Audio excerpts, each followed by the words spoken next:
Welcome to கல்வி நம் கையில். TET paper 1 and 2 maths 6th first term unit 4 வடிவியல் பார்க்க போறோம். ஸோ வடிவியல் பொறுத்தளவு வடிவங்கள் ஃபர்ஸ்ட் இதுல கோடுகள் இருக்கு.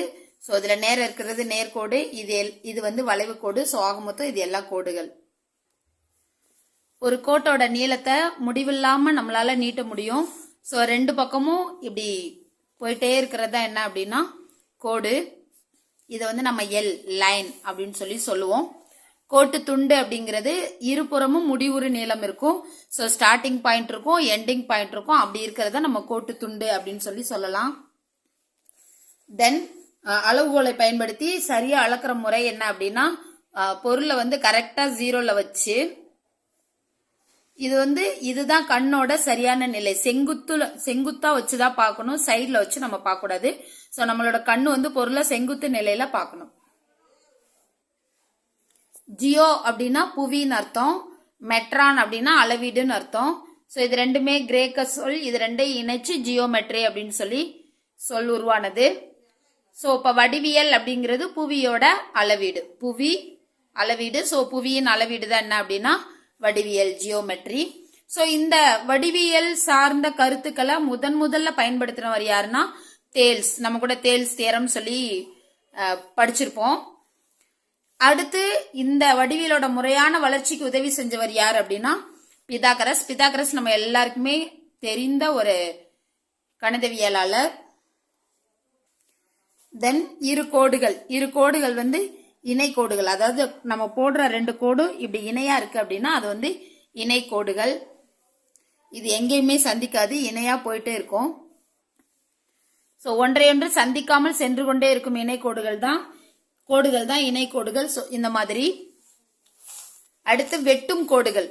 ரெண்டு கோடு வந்து ஏதோ ஒரு இடத்துல இணையா போகலனாலே அது ஏதோ ஒரு இடத்துல வெட்டிக்கும். சோ அப்படி வெட்டுற கோடுகள் வந்து வெட்டும் கோடுகள்னு அர்த்தம். அப்படி அந்த ரெண்டு கோடு வெட்டிக்கிற புள்ளி என்ன அப்படின்னா வெட்டும் புள்ளி.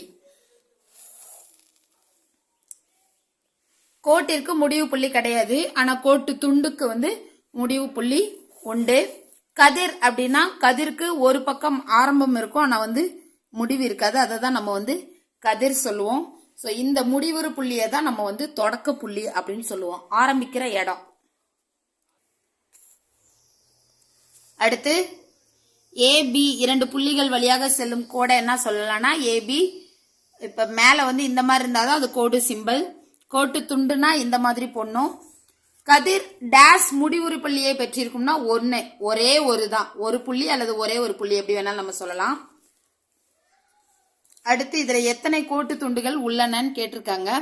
ஃபர்ஸ்ட் இந்த P-ல இருந்து A வர 1, அடுத்து A-ல இருந்து B வர 1. ஸோ 1 2. அடுத்து இது ரெண்டையும் சேர்த்து நம்ம ஒரு கோடு வர முடியும், P-ல இருந்து B வரைக்கும் 3. அடுத்து B-ல இருந்து C வரைக்கும் போடலாம் 4. அடுத்து இங்க இருந்து C வரைக்கும் போடலாம் 5. அடுத்து இதுல இருந்து இது வரைக்கும் போடலாம் 6. அடுத்து ஃபர்ஸ்ட்ல இருந்தே அந்த லாஸ்ட் வரைக்கும் போடலாம், Q வரைக்கும், P-ல இருந்து Q வரைக்கும் போடலாம். ஸோ 7. அடுத்தது A-ல இருந்து C வரைக்கும் ஒரு கோடு, அதே மாதிரி B-ல இருந்து Q வரைக்கும் ஒரு கோடு. ஸோ 7 8 9. இந்த A-ல இருந்து Q வரைக்கும் ஒரு கோடு நம்ம போடலாம். ஸோ இது வந்து 10. ஆக மொத்தம் இதுல எத்தனை கோடு இருக்கு அப்படின்னா 10 கோடு இருக்குன்னு சொல்லலாம். அடுத்து இந்த சம்ல இணை கோடுகள் எதுன்னு கேட்டிருக்காங்க. ஸோ இணையா போற எல்லாமே இணை கோடுகள் தான். அடுத்து வெட்டும் கோடுகள்னா ஒன்றையொன்று வெட்டிக்கிறது. இந்த கோடும் இந்த கோடு, இந்த கோடு இந்த கோடு, இந்த கோடு இந்த கோடு. வெட்டு புள்ளிகள் அப்படின்னா அந்த ரெண்டு கோடு வெட்டிக்கிற இடத்துல இருக்க புள்ளி வந்து வெட்டும் புள்ளி. இதுல இணை கோடுகள்னா இதுதான் இணை கோடுகள். வெட்டும் கோடுகள்னா ஒன்றையொன்று வெட்டிக்கிறது. ஸோ இந்த கோடு இங்க வெட்டுது, இந்த கோடு இங்க வெட்டுது. ஸோ நம்ம இந்த ரெண்டு கோடு வெட்டுற எல்லா இடத்தையுமே நம்மளால சொல்ல முடியும். அடுத்து V-ஐ வெட்டும் புள்ளியாக கொண்ட கோடுகள், V-ங்கிறது இதுதான். சோ கோடுகள் என்னன்னா L1 L2. அடுத்து L2 L3 வெட்டும் புள்ளி, இது L2 இது L3, ரெண்டு வெட்டும் புள்ளி வந்து Q.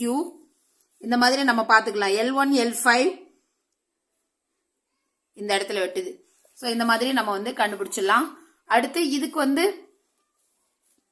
என்ன சொல்லியிருக்காங்க? ஸோ ஏலேருந்து பி வரைக்கும் 1, பிலேருந்து சி வரைக்கும் 2, அடுத்து ஃபர்ஸ்ட்லேருந்து இந்த லாஸ்ட் வரைக்கும் போட்டால் 3, மொத்தம் வந்து 3 கோடுகள்.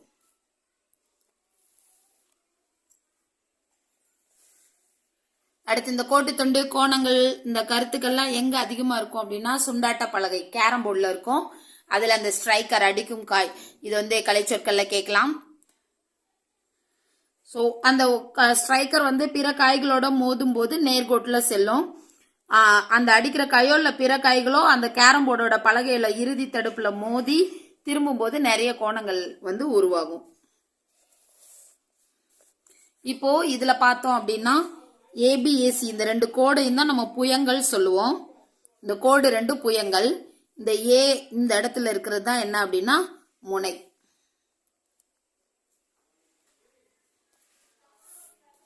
அடுத்து கோணங்கள். கோணங்கள்ல ஃபர்ஸ்ட் சிறப்பு கோணங்கள் பார்க்க போறோம். செங்கோணம். ஸோ இந்த டா ஷேப் இந்த பாக்ஸ் இருந்தாலே அதை நம்ம செங்கோணம் சொல்லலாம். ஸோ இப்படி இப்படி இல்லை இப்படி ஸோ எப்படி வேணாலும் இருக்கலாம். அந்த கோணத்தோட மதிப்பு 90 டிகிரியா இருக்கணும். ஸோ நம்ம அதனாலதான் இந்த பாக்ஸ் மட்டும் போடுவோம். அந்த பாக்ஸ் மட்டும் போட்டாலே 90 டிகிரி. அதனாலதான் எங்கேயுமே வந்து 90 டிகிரி நோட் பண்ணிருக்க மாட்டாங்க. அடுத்து குறுங்கோணம் அப்படின்னா 90 விட கம்மியா இருக்கும். 89, 88 வரிசையா எது வரைக்கும் அப்படின்னா 1 டிகிரி வரைக்கும். 0 டிகிரி விட பெருசா இருக்கும். ஸோ 0 விட அதிகமா 90 விட கம்மியா அதாவது 1ல இருந்து 89 வரைக்கும் இருக்கிறத நம்ம என்ன சொல்லலாம் அப்படின்னா குறுங்கோணங்கள் சொல்லலாம். செங்கோணத்தை விட கம்மியா இருக்கிறது. 0 டிகிரி விட அதிகம். இங்க 0 டிகிரியே வராது. அடுத்து விரிகோணம் அப்படின்னா 90 டிகிரிக்கு மேல 180 டிகிரிக்கு கம்மி. அதாவது 91ல இருந்து 179 டிகிரி வரைக்கும் நம்ம வந்து விரிகோணம் அப்படின்னு சொல்லிக்கலாம். சுழற்சி அப்படின்னா ஒரு ஆரம்பிச்ச ஒரு இடத்துல இருந்து அப்படியே ஒரு ரவுண்டு சுத்துறதா என்ன அப்படின்னா ஒரு சுழற்சி. இப்ப இதுல பாதியில வந்து 2 செங்கோணம் இருக்கும். ஸோ 2 செங்கோணம் சேர்ந்தது தான் ஒரு நேர்கோணம். இது ஒரு நேர்கோணம்னா கண்டிப்பா இதுவும் ஒரு நேர்கோணம். ஸோ 2 நேர்கோணம் சேர்ந்தது தான் ஒரு சுழற்சி. அடுத்து கோணமணி. ஸோ கோணமணி வந்து கோணங்களை அளவிட பயன்படுறது. இது வந்து வெளியளவுல வந்து இந்த ரைட் சைடுல லெஃப்ட் சைடுல 0 ஆரம்பிச்சு 180 இருக்கும். உள்ளளவு வந்து ரைட் சைடுல 0 ஆரம்பிச்சு இப்படி 180 இருக்கும். ஸோ இது வந்து நம்ம 360க்கும் வச்சிருக்கல 180க்கு தான் வச்சிருக்கோம். ஏன்னா இதை நம்ம திருப்பி வச்சு 360 வரைக்கும் நம்மளால அளவிட முடியும். அதனாலதான் மேக்சிமம் இந்த 180 வரைக்கும் இருக்கிற கோணமணி வந்து நம்ம பயன்படுத்துறோம். அடுத்து 180 டிகிரிக்கும் அதிகமான கோண அளவு வந்து பின்வளை கோணம் சொல்லுவோம். ஸோ கொடுக்கப்படுற கோணத்தை 360ல இருந்து கழிச்சா பின்வளை கோணம் கிடைக்கும். அதாவது 90ல இருந்து கழிச்சா நிரப்பு கோணம், 180ல இருந்து கழிச்சா மிகை நிரப்பு கோணம், 360ல இருந்து கழிச்சா அது வந்து பின்வளை கோணம். ஸோ இப்ப 60ஓட பின்வளை கோணம் அப்படின்னா 360ல இருந்து இந்த 60 கழிச்சோம்னா 300. ஸோ இதுதான் இந்த 60ஓட பின்வளை கோணம் எவ்வளோன்னா 300.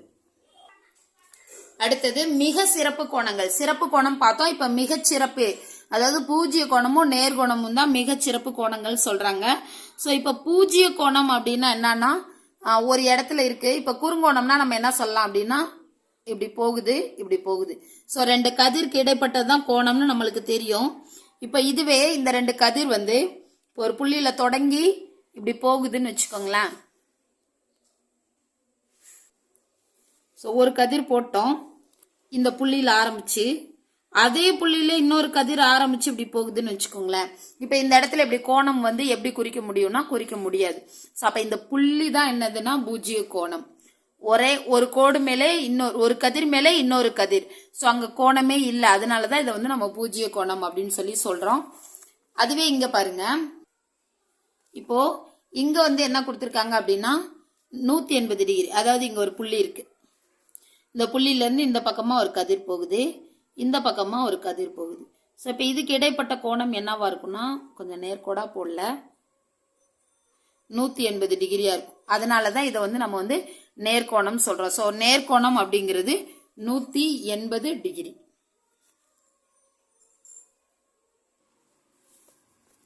அடுத்து சிறப்பு ஜோடி கோணங்கள். சிறப்பு ஜோடி கோணங்கள் தான் இந்த நிரப்பு கோணம் மிகை நிரப்பு கோணம். ஜோடி கோணம்னாலே நிரப்பு மிகை நிரப்பு பின்வளைன்னு வந்துடும். ஸோ இதில் நிரப்பு கோணம்னா 90, 2 கோணத்தை கூட்டினா 90 கிடைக்கணும். மிகை நிரப்புனா 180 கிடைக்கணும். ஸோ இப்போ இங்கே பார்த்தீங்கன்னா 20ஓட நிரப்பு கோணம் 70, ஸோ ரெண்டையும் சேர்த்தா 90. 33ஓட மிகை நிரப்பு கோணம் 147, ரெண்டையும் சேர்த்தா 180. ஸோ அப்போ ஒரு கோணம் கொடுத்து அதோட நிரப்பு கோணம் கேட்டாங்கன்னா 90லேருந்து அந்த கோணத்தை கழிக்கணும். ஒரு கோணம் கொடுத்து அதோட மிகை நிரப்பு கோணம்னு கேட்டாங்கன்னா 180லேருந்து அதை கழிக்கணும். அடுத்து 4.2 அதோட உச்சி மற்றும் புயங்கள் சொல்லியிருக்காங்க. ஸோ உச்சிங்கிறது கோணம். ஸோ இங்க உச்சி அப்படிங்கிறது டி, புயங்கள் அப்படின்னா ஒன்று இந்த கோடு, இன்னொன்று வந்து இந்த கதிர். அதே மாதிரி தான் இங்கே இந்த கதிர் 2 புயங்கள், இது கோணம் உருவாகிற இடம் வந்து உச்சி. அடுத்து இதுல செங்கோணத்தை வந்து கண்டுபிடிக்க சொல்லியிருக்காங்க. ஸோ 90 டிகிரி இருக்கிற எல்லாமே செங்கோணம் தான். ஒன்று 90 டிகிரி எழுதிருக்கலாம், இல்லைன்னா இந்த மாதிரி பாக்ஸ் மட்டும் போட்டிருக்கலாம். அடுத்து குறுங்கோணம். 90 டிகிரிக்கு உள்ள இருக்கிறதெல்லாம் குறுங்கோணம். 89 இருந்தாலும் அது குறுங்கோணம் தான். 90 இருந்தால் அது செங்கோணமா போயிடும். அதுக்கு மேலனா அது விரிகோணமா போயிடும். ஸோ விரிகோணம்னா 90க்கு மேல இந்த 2 மட்டும்தான் இருக்கு. ஸோ இது வந்து விரிகோணம். சரியா தவறா சொல்லியிருக்காங்க. 20 மற்றும் 70 நிரப்பு கோணங்கள் சொல்லியிருக்காங்க. ஸோ 20ஓட நிரப்பு கோணம் 90லேருந்து 20, 20ஐயும் 70ஐயும் கூட்டினா 90 வரணும். ஸோ 90லேருந்து 20 கழிச்சா 70 கிடைக்கும். அப்போ இது வந்து நிரப்பு கோணம் கரெக்ட். 88 மற்றும் 12 நிரப்பு கோணங்கள், இது ரெண்டையும் கூட்டினா 90 கிடைக்கணும். இங்க 100 கிடைச்சிருக்கு. ஸோ இது தப்பு. இது 2 மிகை நிரப்பு கோணங்கள் சொல்லியிருக்காங்க. 80 180 கூட்டினா 260 வருது. மிகை நிரப்புனா 180 தான் இருக்கணும். ஸோ இதுவும் தப்பு. 0 180 மிகை நிரப்புன்னு கொடுத்துருக்காங்க. இது ரெண்டையும் கூட்டினா 180 தான் கிடைக்குது. ஸோ இது மிகை நிரப்பு சரி. அடுத்து இந்த கடிகாரங்கள் முள்காட்டுற கோணங்களோட வகை கேட்டிருக்காங்க. ஸோ இது வந்து விரிகோணம். இது வந்து ரெண்டுமே ஒரே இடத்துல இருக்கு, 2 கதிருமே. ஸோ இது பூஜ்ஜிய கோணம். ஒரு இது இந்த பக்கம் இருக்கு, ஒரு இது அந்த பக்கம் இருக்கு. ஸோ இது வந்து நேர்கோணம், இது குறுங்கோணம், இது வந்து செங்கோணம். அடுத்து நிரப்பு கோணங்களை கண்டுபிடிக்க சொல்லியிருக்காங்க. ஸோ என்ன கொடுத்துருக்காங்களோ அதை 90லேருந்து கழிச்சோன்னா நம்மளுக்கு நிரப்பு கோணம் கிடைக்கும். ஸோ இங்கே 30 இருக்கு, 90லேருந்து 30 கழிச்சா 60. இங்க 26 இருக்கு, 90லேருந்து 26 கழிச்சோன்னா என்ன கிடைக்குதோ அதுதான்.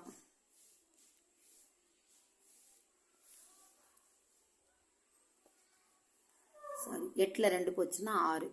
ஸோ 64. மிகை நிரப்பு கோணங்கள்னா 180ல அந்த கோணத்தை கழிக்கணும். ஸோ எந்த கோணம் கொடுத்து அதோட மிகை நிரப்பு கேட்டிருக்காங்களோ அந்த கோணத்தை 180லேருந்து கழிச்சோம்னா நம்மளுக்கு அதோட மிகை நிரப்பு கிடைச்சிரும். இதுல வந்து கொடுத்துருக்கிறதுல அதோட நிரப்பா இல்ல மிகை நிரப்போ கண்டுபிடிக்க சொல்லியிருக்காங்க. ஸோ இது ஃபுல்லா இருக்கு, பார்த்தோன்னே தெரியுது 180. ஸோ 180லேருந்து இந்த 25 கழிச்சு மிகை நிரப்பு கண்டுபிடிக்கணும்.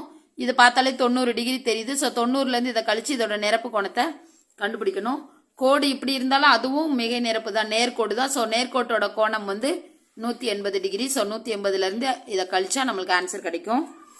இது 90 டிகிரி. ஸோ இதை கழிச்சா ஆன்சர் கிடைக்கும்.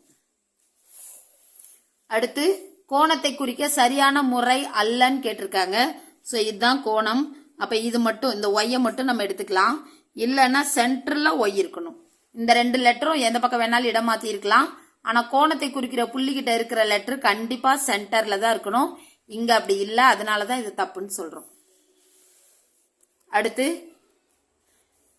இப்படி ஒரு கதிர் இருக்கு, இதுல புள்ளி ஏ வந்து பிக்கு நகருது அப்படின்னா கோணத்தோட அளவுன்னு கேக்குறாங்க.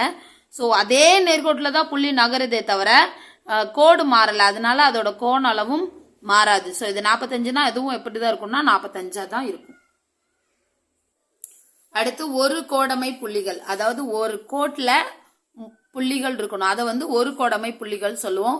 இந்த மாதிரி கோடை தொடல, ஒன்னு தொட்டு ஒன்னு தொடாம இருக்கு அப்படின்னாலும் கூட அது ஒரு கோடமையா புள்ளிகள். எல்லா புள்ளியுமே கோட்ல இருந்தா தான் அது ஒரு கோடமை புள்ளிகள். அப்படி இல்லைன்னா அது ஒரு கோடமையா புள்ளிகள். ஸோ நம்ம வெட்டும் கோடுகள் சொன்னோம்.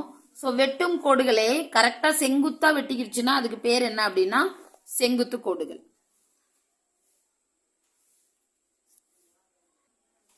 அதாவது இப்படி ஒரு கோணத்துல வெட்டிச்சுன்னா இது வந்து வெட்டும் கோடு. அதுவே ஒரு செங்கோணமா வெட்டிச்சுன்னா அது வந்து செங்குத்து கோடு. அடுத்து பல கோடுகள் ஒரு புள்ளியில வெட்டிக்கிடுச்சு அப்படின்னா அது வந்து ஒருங்கமை புள்ளி, ஒரு புள்ளி வழி கோடுகள் அந்த கோடுகளை சொல்லலாம். அந்த புள்ளிய வந்து ஒருங்கமை புள்ளின்னு சொல்லலாம். ஸோ இப்படி நிறைய கோடு ஒரே ஒரு புள்ளியில தொட்டு போச்சுன்னா அது ஒரு புள்ளி வழி கோடு.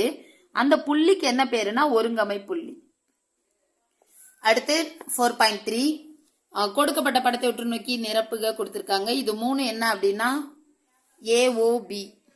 ஏஓபி மூணுமே ஒரே கோட்டில் இருக்கு. ஸோ இது ஒரு கோடமை புள்ளி. ஏஓசி, ஏஓசி வேற வேற கோட்டில் இருக்கு. ஸோ இது ஒரு கோடமையா புள்ளிகள். ஏபிசி, ஏபிசி இதுவும் வேற வேற ஒன்று மாதிரி இருந்தா கூட அது ஒரு கோடமையா புள்ளி தான். ஸோ நான் டாட் கொடுத்துருக்கேன். இதுதான் இது ஆன்சருக்காக. ஒருங்கமை புள்ளி வந்து சென்டரா இருக்கிறது ஓ. அடுத்து 4 புள்ளிகள் அக்கோட்டில் அமையாதவாறு, ஒரு கோடு வரைஞ்சு 4 புள்ளி அந்த கோட்டில் அமையக்கூடாது சொல்லிட்டாங்க. ஸோ நம்ம 3 புள்ளியை கொடுத்துட்டு 1 வெளியில கொடுத்துட்டோம். இல்ல 2 புள்ளியை கோட்டில் கொடுத்துட்டு 1 புள்ளியை வெளியில கொடுக்கலாம். இல்ல எல்லா புள்ளியுமே நம்ம கோட்டை விட்டு தள்ளி கொடுக்கலாம். இதுதான் ஒரு கோடு அமையா புள்ளிகள். 3 கோடுகள் ஒரு புள்ளி வழி செல்லுமாறு வரைக. ஸோ 3 கோடு ஒரு புள்ளி வழி செல்லுமாறு வரைஞ்சாச்சு.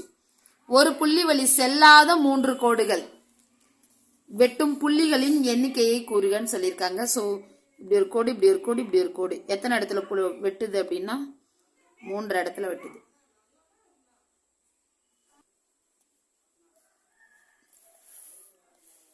அடுத்து ஒரு கோடமை புள்ளிகள் ஏஎஃப்சி, ஒரு கோடமை புள்ளிகள். அடுத்து ஒரு கோடு அமையா புள்ளிகள்னா ஏடிசி வேற வேற இடத்துல இருக்கு. மித்த எல்லாமே ஒரே நேர்கோட்டில் இருக்கும். ஒருங்கமை புள்ளி எதுனா எஃப் சென்டரா இருக்குது. அது வழியா தான் எல்லா கோடும் போயிருக்கு. ஸோ அதான் அதை வந்து ஒருங்கமை புள்ளின்னு சொல்லுவோம். அடுத்து 3.4 இங்க வந்து இணை, வெட்டு அல்லது செங்குத்து கோடுன்னு சொல்லியிருக்காங்க. ஸோ இணையா இருந்துச்சுன்னா அது வந்து நம்ம இணை கோடுகள் சொல்லலாம். 2 கோடு வெட்டிக்கிச்சுன்னா அது வெட்டும் கோடுகள் சொல்லலாம். அதுவே செங்குத்தா வெட்டிக்கிச்சுன்னா அதை என்ன சொல்லலாம், செங்குத்து கோடுகள் நம்ம சொல்லலாம். அடுத்து கோணங்களுக்கு பெயரிடுகன்னு கொடுத்திருக்காங்க. ஸோ கோணம் 1 அப்படிங்கிறது என்ன அப்படின்னா கோணம் பின்னு சொல்லலாம். இல்லைன்னா சிபிடி அப்படின்னு சொல்லலாம். ஸோ கோணம் வந்து சென்டரா இருக்கணும். இப்போ 2வது கோணத்தை வந்து டிபிஇ சொல்லலாம், இல்ல இபிடி சொல்லலாம். இப்படி போனாலும் ஓகே, இப்படி போனாலும் ஓகே. ஆனா சென்டரா இந்த பாயிண்ட் தான் இருக்கணும். ஸோ 3rd வந்து ஏபிஇ இல்ல இபிஏ, இப்படி வந்தாலும் ஓகே, இப்படி வந்தாலும் ஓகே. ஒரு 1ஐயும் 2ஐயும் கூட்ட சொல்லியிருக்காங்க. ஸோ கோணம் 1 and 2 கூட்டினா என்ன கிடைக்கும், கோணம் 1, 2 இதுதான். ஸோ கூட்டினோம்னா இதுதான் வரும். சிபிஇ இல்ல இபிசி. அடுத்து 2 and 3னா இது இங்க இருந்து இங்க வர டிபிஏ ஏபிடி. கோணம் 1, 2, 3 மூணையுமே கூட்டணும்னா இங்க இருந்து இங்க வர போயிடும். ஸோ ஏபிசி இல்லைன்னா சிபிஏ. இந்த சென்டர் பாயிண்ட் மட்டும் இதுதான் சென்டரா வரணும், பி தான் சென்டரா வரணும் எல்லாத்துலயுமே. ஏன்னா அதான் கோணம் அமையும் பகுதி. அடுத்து கோணத்தோட வகை கேட்டிருக்காங்க. ஸோ இது கரெக்டா டா ஷேப்ல இருக்கு, அதனால இது செங்கோணம். அதை விட கம்மியா இருக்கு, ஏன்னா டான்னா இப்படி இருக்கும். ஸோ அதுக்குள்ள இருக்கிறதுனால இது குறுங்கோணம். நேர 2 இதுமே எதிர் எதிர் பக்கத்துல இருக்கு. ஸோ இது நேர்கோணம். இது டாக்கு வெளியில போயிருக்கு. ஸோ இது வெளியில போயிருக்கனால இது வந்து விரிகோணம். நிரப்பு கோணம், மிகை நிரப்பு கோணம் சொல்லியிருக்காங்க. 45 டிகிரி 45 டிகிரி. ஸோ 90 நிரப்பு கோணம், அதனால ரைட்டு. 25 கூட்டினா 50. ஸோ நிரப்பு கோணம் கிடையாது. இது கூட்டினாலும் இது மிகை நிரப்பு கோணம். சாரி, கொஸ்டின்ல என்ன சொல்லியிருக்காங்கன்னா நிரப்பு கோணம் அல்லாததுன்னு சொல்லியிருக்காங்க. ஸோ இது நிரப்பு கோணம், இது நிரப்பு கோணம் அல்ல. இதுவும் நிரப்பு கோணம் அல்ல, இது மிகை நிரப்பு கோணம். நம்மளுக்கு நிரப்பு கோணம் தான் கொஸ்டின். ஸோ இது வந்து தப்பு. அடுத்து இது 2ஐயும் கூட்டினா 90 வருது. ஸோ இது வந்து நிரப்பு கோணம். அதே மாதிரிதான் இங்க மிகை நிரப்பு அல்லாதது. கூட்டினா 180 வந்துச்சுன்னா அது மிகை நிரப்பு, இல்லைன்னா அது இல்லை. அடுத்து இணைக்கோடுகள், இதெல்லாம் நம்ம பார்த்து கண்டுபிடிச்சிருவோம். எந்த கோணம் அதன் நிரப்பு கோணத்தின் 2 மடங்கிற்கு சமமாக இருக்கும்னு சொல்லியிருக்காங்க. ஸோ இந்த மாதிரி கொஸ்டின்லாம் நம்ம ஸ்ட்ரெயிட்டா கொஸ்டின் டு ஆன்சர் போறது பதிலா ஆன்சர் டு கொஸ்டின் போகலாம். 4 ஆப்ஷன் இருக்கும். ஸோ அந்த ஆப்ஷன்ல எந்த ஆப்ஷன் கொடுத்துருக்காங்களோ அதை எடுத்து அதோட நிரப்பு கோணத்தோட இரு மடங்கிற்கு சமம் சொல்லியிருக்காங்க. ஸோ இப்போ ஆப்ஷன்ல இப்போ 60 இருக்கும். நம்ம இப்போ 60 எடுத்து என்ன பார்க்கணும்னா இதோட நிரப்பு கோணம் என்ன இருக்கும்? 90ல 60 கழிச்சா 30. ஸோ அப்போ 60ஓட நிரப்பு கோணம் 30. நிரப்பு கோணத்தின் இரு மடங்குன்னு சொல்லிட்டாங்க. அப்ப இதோட இரு மடங்குன்னு என்ன வரும்? 30 30 60ன்னு வருமா? இரு மடங்கிற்கு சமம். அவ்வளவுதான். சோ அப்ப இதோட நிரப்பு கோணத்தின் இரு மடங்கிற்கு அந்த கோணம் சமம் சொல்லியிருக்காங்க. இந்த கொஸ்டின்ஸ்ல கேட்டிருக்க எல்லாமே அந்த ஆப்ஷன்ல எந்ததுக்கு பொருந்ததுன்னு நம்ம பார்க்கணும். அடுத்தது எந்த கோணம் அதன் மிகை நிரப்பு கோணத்தின் 3 இரு மடங்கிற்கு சமமாக இருக்கும் கேட்டிருக்காங்க. சோ 3 இரு மடங்குனா 5 மடங்கு. நம்ம இந்த வச்சு கூட நம்ம பார்க்கலாம். இந்த வச்சே நம்ம பார்க்கலாம். சோ இப்ப இது 3ல 2 பங்குன்னு சொல்லிட்டாங்க. அப்ப இது 2 பங்குனா ஒரு பங்கு இதுல பாதி 36 இருக்குமா? சோ அப்ப இப்போ 36 நம்ம போட்டுக்கலாம். 36ஓட 3 மடங்கு என்ன இருக்கும்? 108 வரும். சோ மிகை நிரப்பு கோணத்தின் 3 இரு மடங்கிற்கு சமமாக இருக்கும். சோ நம்ம இப்ப ஆப்ஷன் தான் எடுத்துக்கணும். இதுல இப்ப நம்ம ஒவ்வொரு ஆப்ஷனா எடுத்து வச்சு இதே மாதிரி பார்க்கணும். இப்ப 72 நம்ம அந்த கோணம்னு எடுத்துக்கிட்டோம்னா அதோட மிகை நிரப்பு பார்க்கணும். சோ 72ஓட மிகை நிரப்பு பார்த்தோம் அப்படின்னா 108 கிடைக்கும். சோ இதுதான் மிகை நிரப்பு. இதுல 3ல் 2 பங்குன்னு சொல்லியிருக்காங்க. சோ அப்ப இது 3 பங்கு 108ன்னு அர்த்தம். அப்படிதானே? சோ 3 பங்கு 108னா அதுல 2 பங்கு எவ்வளவுன்னு கேட்டிருக்காங்க. சோ 2 பங்கு 72. சோ கரெக்டா வந்துருச்சு. 3ல 2 பங்கு வந்து 72. சோ இந்த மாதிரி கொஸ்டின்ஸ் கொஞ்சம் இதுல இருந்து ஆன்சர் கண்டுபிடிக்கலாம். அது கொஞ்சம் டிஃபிகல்ட்டா இருக்கும். சோ நம்ம இந்த மாதிரி கொஸ்டினுக்கு ஆப்ஷன்ல இருந்து போனோம்னா ஈஸியா கண்டுபிடிச்சிடலாம். அடுத்து 2 கோணங்கள் மிகை நிரப்பு கோணங்களாகவும் அதில் ஒரு கோணம் மற்ற ஒரு கோணத்தை விட 20 மடங்கு அதிகமாக உள்ளது எனில் அக்கோணங்களை காண்கன்னு சொல்லிட்டாங்க. சோ 2 கோணங்களின் மிகை நிரப்பு கோணம் அப்படின்னாலே 180. சோ அந்த கோணத்தோட மதிப்பு நம்மளுக்கு கொடுக்கல. இப்ப நம்ம எக்ஸ்ன்னு எடுத்துக்கிறோம். சோ நம்ம அந்த கோணத்தை எக்ஸ்ன்னு எடுத்துக்கிறோம். இன்னொரு கோணம் என்ன இருக்கும்? அந்த எக்ஸை விட 20 கூட இருக்கும். சோ அப்ப எக்ஸ் பிளஸ் எக்ஸ் பிளஸ் 20 ரெண்டுத்தையும் கூட்டினா நம்மளுக்கு என்ன கிடைக்கணும்னா 180 கிடைக்கும். எக்ஸை கூட்டினா 2x plus 20 is equal to 180. இந்த 2x இங்க வச்சுட்டு 20 இந்த பக்கம் போனா மைனஸ் 20 ஆகும். அப்ப 2x இஸ் ஈக்குவல் டு 180ல 20 போச்சுன்னா 160. இப்போ எக்ஸை வச்சுட்டு 2 மட்டும் இந்த பக்கம் கொண்டு வந்தோம்னா பெருக்கல்ல இருக்கு, வகுத்தல்ல மாறும். ஸோ சிம்பிளிஃபை பண்ணும்போது 80. அப்ப எக்ஸோட மதிப்பு 80. ஒரு கோணம் 80, இன்னொரு கோணம் அதை விட ஜாஸ்தி 20ன்னு சொல்லியிருக்காங்க. அப்ப அது கூட ஒரு 20 கூட்டினா 100 கிடைக்கும். அப்ப அந்த 2 கோணங்கள் என்ன அப்படின்னா 80 100.